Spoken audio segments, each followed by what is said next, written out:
Welcome back. If you're new here, my name's Alicia and I am just kind of obsessed with sourdough. I am excited for today's video. It's going to be basically all of the things that I have bought and whether or not they're worth it.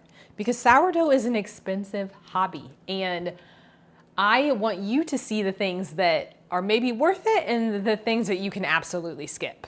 So basically this is kind of like a list of my favorites. We've got the Lodge enameled cast iron Dutch oven. I've actually had this Dutch oven for 14 years.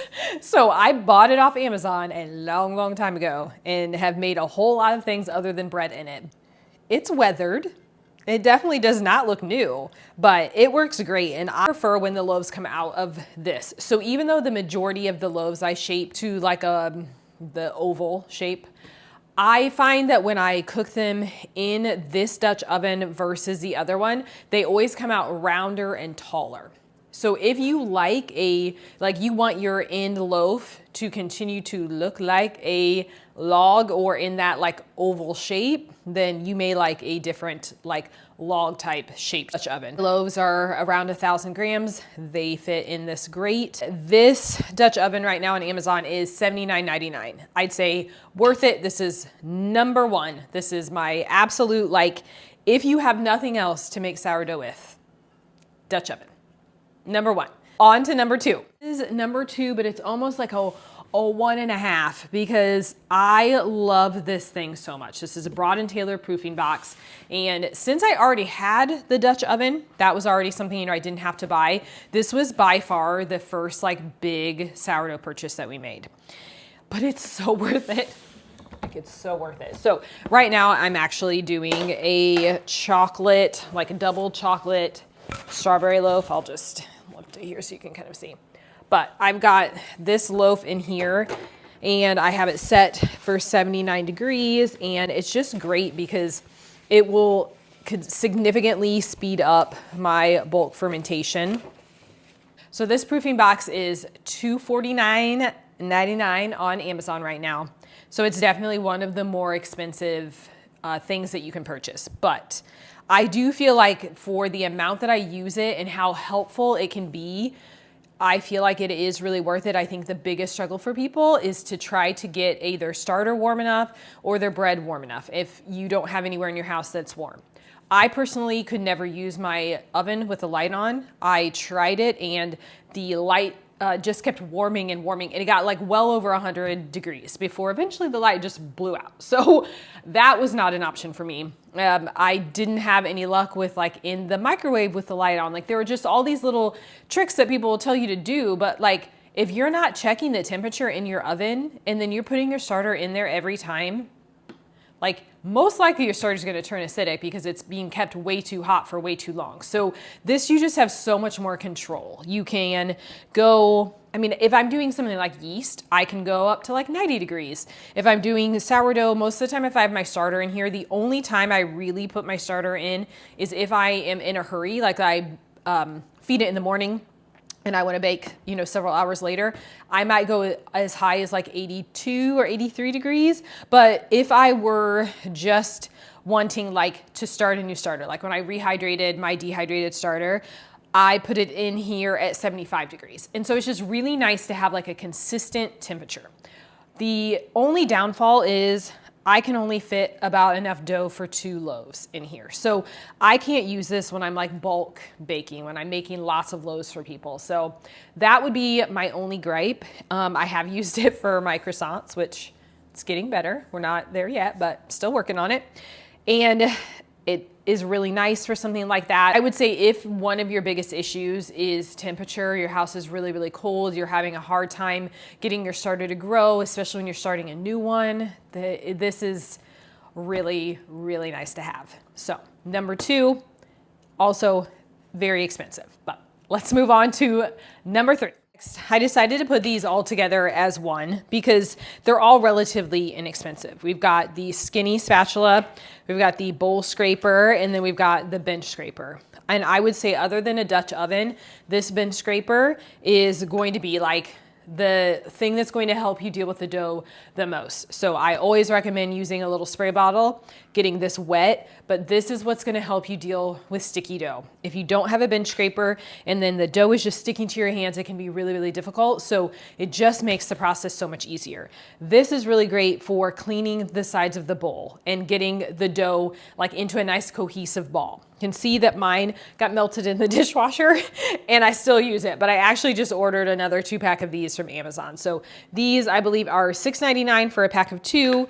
These little skinny spatulas come in a pack of 6, which is really great because when you're scraping and you're mixing a lot with this on the inside of the jars, like you can kind of see it, they tear and break kind of easy. So it's kind of nice. Because they're so cheap, I don't feel so bad. But as long as I like rotate between them all, I feel like I can get a lot more like longevity out of them, where like if I only had one, like I would absolutely have to order more because this would completely break off. Oh. So the bench scraper is from the brand Super Baking. You can find them on Amazon, $11.99. And then the pack of 6 spatulas is like $10. So these 3 things are just very, very helpful on your sourdough journey. Okay, let's go for number 4. On my list of must-haves. This is one that is, it's like I debate putting it on here because I know that this is not in a lot of people's budget, but I want to include it just because I really do love it so much. And I love it so much that it's actually in the dishwasher right now because I used it to make that loaf I was just talking about. And I didn't really click until I started getting everything around for this video. But the great thing about this mixer is if you are someone who is making large batches of dough, you're mixing 4, 5, 6 loaves at a time, and you are trying to do that by hand, like, bless you, because it is awful. And so I have a lot of shoulder issues anyway. And so if you are someone who has some kind of limited mobility, you've got arthritis, you have any kind of joint pain, doing this constantly is, you know, so hard on your body, just that repetitive motion. So I just have found that the Bosch mixer works great for me and I love it, love it, love it. It is $5.99 though. You can get up to 6 loaves into this mixer. I mean, just like barely. Like I may have to do, you know, 2,500 grams of flour and then add another 500 once I've mixed it down a little bit. It's been wonderful. I really do love it. I highly recommend it. I never tried some of the other brands that are comparable, like Uni. I know there are a couple other, there's KitchenAid that has like something that's big and sturdy and strong enough. The great thing about this is it's got suction to the counter. So like we're in the KitchenAid, you feel like things like are gonna like fall off the floor. This is not moving and not going anywhere. It's super duper powerful. I have not had good luck though, just kneading and not doing coil folds with this mixer. I had posted a couple shorts, you may have seen that, but I thought about trying and seeing. I just feel like I'd have to reduce the hydration in my recipe so much because when I have tried it before, it ended up as soup. So I use this to just mix. So I'm taking out the manual hand mixing and I transfer it to a different bowl to do my coil folds. But I feel like it's a great tool to have if it is in your budget. Okay, that's number 5. What's number 6? Number 6 is probably one of the most requested links that I get asked for on my Instagram channel. So these are reusable bowl covers and they come in packs of 10. And this one fits my huge garden bowl and it is just so much nicer to have. I honestly feel like when I use just a reusable shower cap, like I bought a huge pack of like 200 or something. When I use those and I proof my dough overnight in the fridge, I never like it. It holds in so much more moisture. And I think that the loaves can tend to overproof that way. I could just be crazy making this up in my mind, but that is my experience with that. So if you have noticed that with like the reusable plastic shower caps, let me know. The great thing about these two is that you can just wash them and reuse them, which is fantastic. And they come in all different sizes. So like these are just great. Like if I've made dinner or something and I just want to put this in the fridge over a bowl, you totally can. I love these covers. These are just amazing, worth every penny. Pack of 10 is like $13.99 on Amazon. 100% worth it. Absolutely, absolutely, absolutely. Love them, love them. So next up, supposed to be number 5, I think we're on number 6 though, is the Weck jars. And I get these on Amazon. It seems like a jar should not be that big of a deal, right? Like any jar will work. There's no doubt that like you can't use other jars. I'm not telling you that you have to use this jar. I'm just saying I like these jars a lot. And probably the biggest thing is for how large the mouth is, because you are putting your hand in there a lot. So I am always going in there, washing this thing by hand. I'm constantly scraping the edges. Like I just have never had any trouble with them. And I would highly recommend them. A pack of 2 on Amazon right now is $24.99. I think they are worth every bit of the extra money. They do come too with like a sealer for this jar with like the band and everything, but I like just being able to set the lid on there. If you are using cloth lids, let me just give you this little PSA. Like the only thing that can really kill your starter or ruin your starter is mold. Other than that, like people will say all the time, like I killed my starter, I killed my starter. I'm like, no, you didn't. You can bring it back to life. Like it will take time, but you did not actually kill it. What is a problem is when you're using those cloth covers and then you can just have those little mold spores. That's how they're getting in there. So always use an actual lid. So number 1, like if I ever see people on Instagram or someone's trying to ask me advice, first thing I'm like, clean your jar. Okay, clean jar every time. Clean your jar and use a real lid. Like there's no reason like to have mold. Like if you don't have a clean jar, you can't see once this starter has risen whether or not it has fallen. If you don't have a clean jar, all that dried up crusty bit around the sides, that's where mold's going to form. So you take your crusty jar with your cloth lid, you're gonna have problems. So use whatever jar you want, just make sure it's clean. First, we've got a bread lom. A magnetic bread lom, which I thought was gonna be so cool. I'm gonna put this on my fridge, it's gonna be great. I can't get this thing out of here. Like I cannot figure out how to open it. And so my husband got it, transferred the, put a new thing in there one time. And I'm like, I'm not doing this every time. Like this is stupid. I could only use this side and this side because I couldn't use the other part of the thing. I couldn't get it out. So I also, when I first bought a whole kit, it came with the handle thing. I'll insert a picture of it, but literally like the handle lom, hated it so much. So I literally just keep, this is the little pocket pouch that the lom came with. I literally just keep a plain straight razor in there, and that is what I use. Every time I score, I just carefully hold it, boom, boom, boom, boom, easy. And this thing stays on my fridge, never to be used again. This is called a Spurtle. It is a wood spatula, and I was so excited when I got this thing. So I'm like, oh, this is gonna be so awesome. And there are things that it's good for. When I mix a really big batch of starter, like I'm mixing like 1,000 grams of starter, those little skinny spatulas, like I said, they're about to break. So it is hard when you're mixing that much. This is really nice for that. But that's the only time I ever use it. Those silicone spatulas, when you're scraping the edge of the jar, it's getting every last little bit. This is not. Like this does not flush, get anything out. And so I feel like I end up using the silicone and this, and so then I've got 2 things that I have to wash. So just not worth it. I thought it was gonna be really cool. It's not terrible, and I do still use it, but when you're thinking of all the things that like I have to have and you're already spending all this money on all these other things, this is not it. Okay, now to be fair, my husband bought me this, and it was a very nice gesture. I know he was thinking this was gonna be awesome because, cutting sourdough is a pain, and so bless his heart, I don't ever use this thing. I don't like it. And if you think about it, a typical sourdough loaf is not fitting in the width or diameter of this thing. That is not what this is for. You cannot take I mean, my sourdough loaves are like this wide. And so there's no, like, it just does not work. This can be nice if you make soft sandwich loaves that are this shape. Then you can put them in here, and it does give you like the little slats so that you can cut even slices.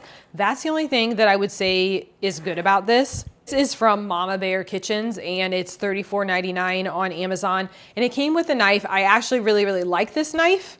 So if nothing else, at least I do use this always for cutting my sourdough, but the rest of this thing just sits upstairs in my office, not getting any use. But I don't know, maybe if you do a lot of sandwich loaves, maybe you would like this, but honestly, not worth the money. So I was going to put bannetons in my list of like must-haves. And while I do use them all the time, and I have, I don't know, probably 8 or so, and they are really great, you can absolutely use a bowl. Like you can definitely start sourdough without a banneton. I have bought so many though over time that there are definitely ones that I like and ones that I don't. And I hate these silicone bannetons. For one, if you look at this, like obviously it has no structure. So when you go to put a bowl cover on this thing, okay, so just imagine you've got your little precious sourdough baby in here, and then you're trying to put your bowl cover on it, and the whole thing just collapses like this, and then you just keep trying, and then you think you're smushing the crap out of your dough, and you're just trying to get the stupid thing on. And then like now it's not even like you have to have it on there so perfectly, and then it's still not even the right shape. Like it's such a pain. I don't prefer it. I usually would, I mean, I'm sure that I could put the dough in here and just cover it with rice flour and it wouldn't stick, but I typically just put a paper towel on the inside. Then I have to wash these. Where I don't have to wash my other bannetons, I can usually just take the liner out and wash that. I don't like how large they are either. Even though my loaves are big, like 1,000-gram loaves, this is still too big and too wide for my loaves. These silicone bannetons, pass. Pass. I thought that this bread sling was the coolest thing ever. I bought originally a kit that came with lots of little things, and this was one of them. And what I have found, like there's many reasons why I don't like it. One, like I said, I usually do like the oval shaped loaves. I rarely ever do round, and never are my round loaves this small. So no matter what, my loaves are always bigger than this little circle. Then we put it in the Dutch oven. So let's say we've got our bread, we put it in the Dutch oven, and then you've got the Dutch oven is now not closed all the way. So now you don't have a seal because this is sticking out. So then you're not getting as much steam trapped inside. I also see where people go like this and then they cover their loaf and then they put their lid on with the sling. Maybe that works great. And if that works great for you, let me know in the comments. I just have not had any luck with it. So I am just a parchment paper girly. That is what I do. It just seems to work better for me. I am gonna remember to take this out now because I can just imagine I go to bake my loaf and that thing's been sitting in there. I just personally wouldn't waste my money on it. First started to try to make my own starter. I bought these jars on Amazon. There's a pack of 2. I think the brand is called a Wissy and Kenny or something weird like that. They just looked so cool. They had like a little sticky thing that would tell you like the temperature that was in here. It didn't work. It didn't work at all. And I never used it. And then these things, like I just don't think I will ever in my life want to buy something that cannot be put in the dishwasher. This lid warped like crazy in the dishwasher. All of the like lines that were on here, all the stuff, all gone. So I use this once in a while. Maybe if I'm doing like a more starter than for 2 loaves, but not like 1,000 grams. But honestly, these just sit also up in my office and don't get used. So I prefer the Weck jars so much more over these. So if you're going back and forth, really the difference in price is not that much. Like Weck jars, 1,000%. So there you have it. You've got my top 7 absolute worth the money in my opinion. So hopefully this has been helpful. These are just my opinions. You may have a completely different opinion and I would love to hear it. I'm happy to talk about it in the comments. Tell me what you think. What is your number one thing that you feel like is most worth it, and something that you're super upset that you spent money on? We can all just kind of, you know, misery loves company, so. And if you would like to see more videos like this, let me know in the comments. And always, please like and subscribe. There's still a lot of you. And I'm looking at you. I have not subscribed yet. No, please subscribe. Please interact with the video. It is super helpful. I think sometimes people don't realize that all those nice comments that you leave, it really does mean a lot to me, and I see them. I try to always respond to everyone, so I really appreciate it. I really appreciate this little community, this little sourdough community that we are building. Thanks so much for watching. Bye.